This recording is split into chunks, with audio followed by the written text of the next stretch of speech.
G'day all, I'm Ma. and I'm Pa. Welcome to our channel. So what do you got for us today, Ma? Well, today looks like we've got some folks seeking relationship advice. What do I know about relationships? Well, you must know at least one thing. We've been together for enough years. I'm a 24-year-old female, and my 32-year-old boyfriend told me he should put a donut on a stick to motivate me. How do I respond? Well, I don't know, but I know how my wife would respond if I said something that stupid. And her response, I don't think I could actually put on YouTube. No comment. We've been dating for about 8 months. Met about a year ago. I like hiking, casual, easygoing, scenic hikes, and so does he. But he wants to do more difficult ones. The other day on our hike, a 2-mile loop, somewhat easy, I got hungry halfway through and picked up the pace as I get dizzy and lightheaded if I'm too hungry. When he noticed and asked why I was going faster, I said it was because I was getting hungry. We didn't pack any snacks because it was a bit spontaneous and also a short hike. He told me he should put a stick on a donut to motivate me to get me into shape and get better at hikes. Well, aren't you just a funny fudger, aren't you? To be completely transparent, I don't remember the exact phrasing he used, but this was the gist of it. He said this as a joke, but I don't exactly consider it a funny one when I've asked him not to make jokes that poke at my insecurities and also not to make comments about my diet. I'm not the most athletic person, but I have been going to the gym casually and eating better, but taking it slow because I, A, know my limits, and B, if I don't build up these habits slowly, I won't stick to it. And that's an excellent way to be going about it. Take your time, adjust slowly. I had to tell him once before not to comment on my diet or anything because it put me in a bad headspace. I used to weigh approximately 50 pounds more and had an eating disorder, so any progress is a lot for me. And I'm proud of myself. Once, while I was taking an exam online and he was overstudying for one as well, I ate a cheese Danish. I love cheese Danishes. And he made a comment of, "What about your diet?" Well, it's not like you were eating a dozen of them, is it now? Am I being dramatic when I say I'm still upset? I get he wants me to be healthy, and he comes from a place of wanting to be able to do more with me. But it's getting to me. I don't know how exactly to say this in a way that he genuinely understands, but I do phrase this without being overly aggressive. Because I really like to be, because my previous attempts haven't gotten through to him. For context, if it makes a difference, I'm 5'7" and around 222 pounds on a good day. You know, ma'am, I got a perfect way for you to lose weight. I mean, it's real easy. I know a way you can lose around, 225? Dump your boyfriend. I mean, from what I can see, the only dead weight you got's him. And that whole joke that, you know what, saying something once might be a joke. But if you make a joke, the person doesn't like it, and asks you not to do it again, and then you go ahead and make that joke again, then it's no longer a joke. It's an insult. Yeah, exactly. He says he wants you to get healthier so you can do more together. What are those other things he wants to be able to do with you? Does he want to be able to climb mountains with you? Does he want to run a marathon with you? Is it just that he wants you to be 120 pounds? What is it he's asking of you? You have to learn to accept one another as you are. That's one of the strong points my husband and I have. We accepted each other as we are. We do not ask each other to change. And that's the thing that gets me. It sounds to me like you've been like this since you guys been together, and now suddenly he wants to change. You should never enter a relationship expecting that you can change someone. You either love them for how they are, or you find someone different. Yeah, exactly. Besides, is he Mr. Perfect? Everybody has their faults. Everybody has things about themselves they have to change. We are to support one another, not ridicule. Anyway, let's check out some other comments people left. The first one, it's not a joke. It's nagging in my opinion. And my advice, eat the donut. I also have some advice about what you could do with a stick. Oh dear.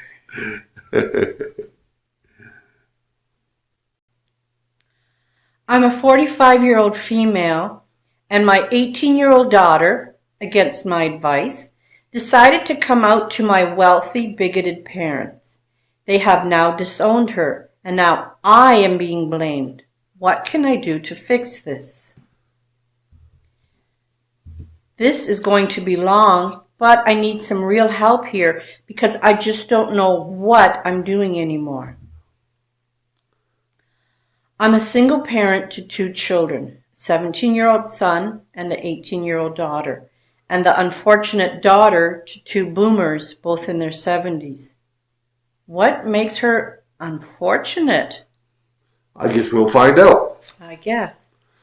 My parents are the epitome of the white wealthy boomer stereotype.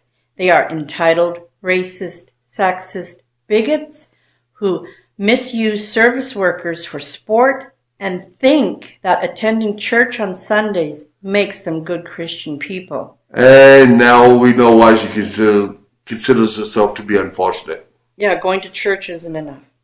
No. They are also stinking filthy rich due to them capitalizing on a series of business ventures in the 1970s and 80s and generational wealth. So they're packing 7-figure bank accounts. Wow. Well, no amount of riches can buy a man honor. No. My entire life, my parents have held their money over my head as a tool in order to get me to do what they wanted. In my teens, I ended up rebelling and going no contact with them. But when I became pregnant by my late husband, he convinced me to give them a second chance and let them back into my life. Since we reconnected, they have never given me a dime for my own costs, and even after I lost my husband, they only ever helped pay off the house my husband and I bought together, but this was purely to keep the roof over their grandchildren's heads, not their daughter. In spite of that, though, they have truthfully been pretty good grandparents to my children, and they have always known that they would fund them through college and that on their passing, they were set to inherit millions. The issue began about 4 months ago when my daughter came out to me. I was so proud of her, and that I had successfully fostered an environment where she felt safe enough to open up to me like this. I was so happy.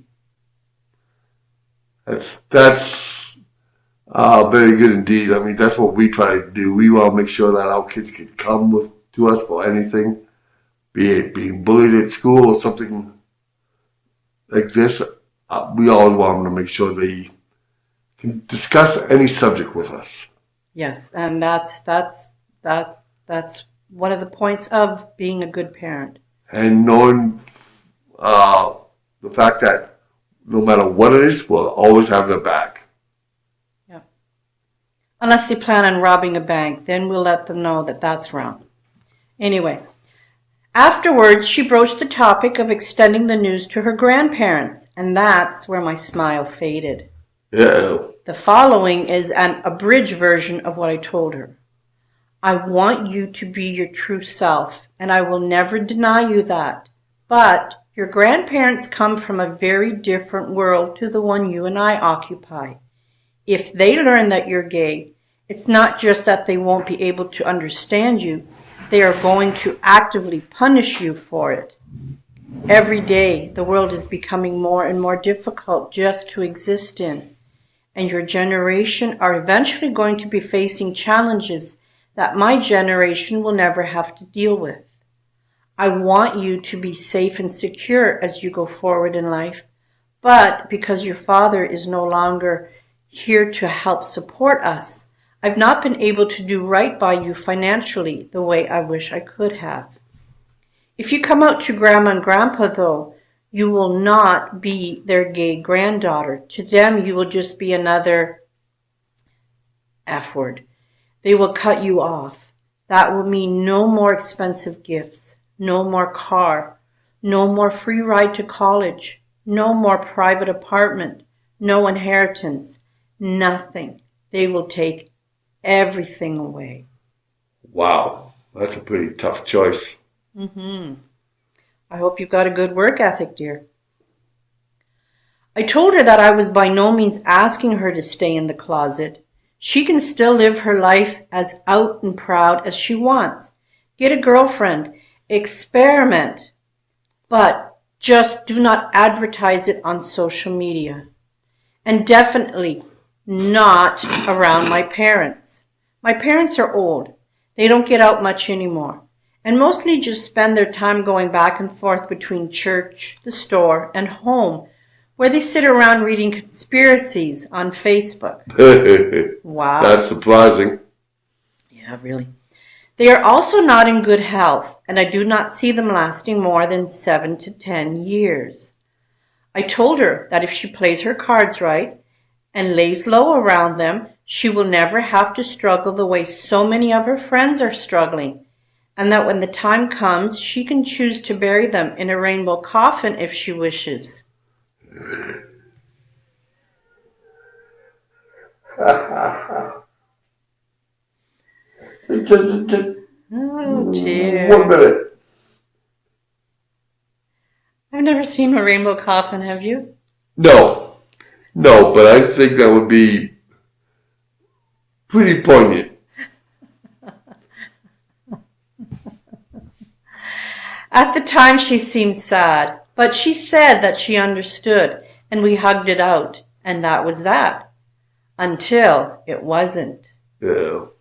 My daughter has an online circle of queer friends that she speaks with daily through her Discord, and they have been filling her ears with things like how she needs to come out to them, how by not embracing her identity fully, she still has one foot in the closet, that even if her grandparents react negatively, at least she'll be living her authentic self. Since she started bringing it up, I have been trying to drill into her just what a terrible idea this was, often and repeatedly, and I thought she was listening. Well, it happened. We had my parents over for dinner, and she decided to stand up in the middle of dessert and come out to them. She had this whole speech prepared about how she knows that they are from a different time, about how the world changes, and how they will have to learn to change too, but that she knows deep down that they will come to accept her in time. It was like watching a car crash in slow motion. Only my daughter was in the driver's seat and the brake was completely out of my reach. After she was finished, my parents just gathered their things and walked out. Oh boy. That was a month ago, and they have since disowned her completely. Last week we received news that they had written her out of their will. They haven't come around yet. They have canceled the phone contract and taken back the car that was in their name. My daughter was set to inherit millions, and now she will be receiving nothing. She is currently preparing for college, and now she's facing the reality that she'll have to take out loans and get a job. Even if I anticipated this response from them, I am still thoroughly sickened and have cut them off once and for all. Can't blame you at all. One of the last messages they sent to me was, "We worked hard for our money and she won't be using it to fund her degenerate lifestyle." Look who's talking. This was the little girl whose hand they once held in the park, whose little body they once carried on their shoulders. I feel sick. My daughter is inconsolable, but she has turned her anger against me. She is blaming me for this entire thing, and every day she alternates between raging and crying and raging again. Our home has become completely inhospitable. Things have been broken, and my son and I are walking on eggshells. This whole time, I have just been taking her crap. But last night we had another confrontation, and she screamed at me that this was all my fault, and that I just wanted her to live in a closet her entire life, and that I have never supported her, and this time I just snapped. I yelled back that I had warned her, that I warned her, and she chose not to listen, that her and her pack of stupid online friends, people who had never even met my parents, they all thought they knew them better, and you decided to listen to them over that one person in this world who was actually raised by them. I had advised her on the best investment she would ever make in her life, and she had blown it completely.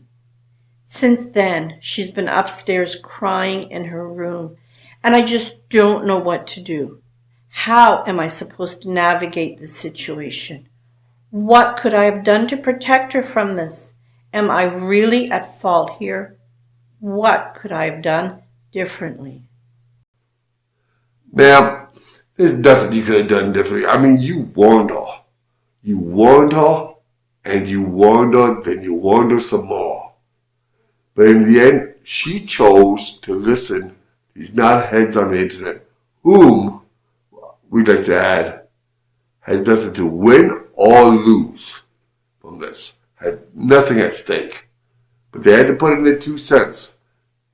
Convinced that everything's going to wind up like a afternoon movie. Yeah, are these online friends people whose family and social group have all fully accepted their life choices? They're not going to understand what she's going through. And just because you say something to someone does not mean that they have to accept it. You yourself said you stopped contact with your parents when you first got pregnant. And it was only on your husband's advice that you reconciled with them. So you know that when they make up their mind, they're not going to change it very easily. Yeah, in some cases, you can't change someone's mind. Mm-hmm. They're convinced that they're right. This is how the world works. You've got to change your line of thinking to how I think. Mm-hmm. Which, unfortunately, does it work with some people? You just can't convince. Maybe they'll come around. Maybe their love for your granddaughter will outweigh how they feel about gay people. I have my doubts, but things can happen. It could take up to 5 years for them to change their mind. They're not going to change their mind in 5 minutes. Yeah. Well, after that heart-wrenching story, I think that's about all we have left to give. Yeah. Thanks again for stopping by. And please don't forget to hit like and to subscribe. We really, really appreciate that you're here, that you hear our stories. Yeah. And if you got anything to tell us, you got contact you want to suggest, or you want to make a comment about one of the stories, perhaps you have had to come out of the closet and have a story you want to share. By all means, our comments are always open. Yes. Thanks again, and we'll hope to see you soon. Hasta la vista!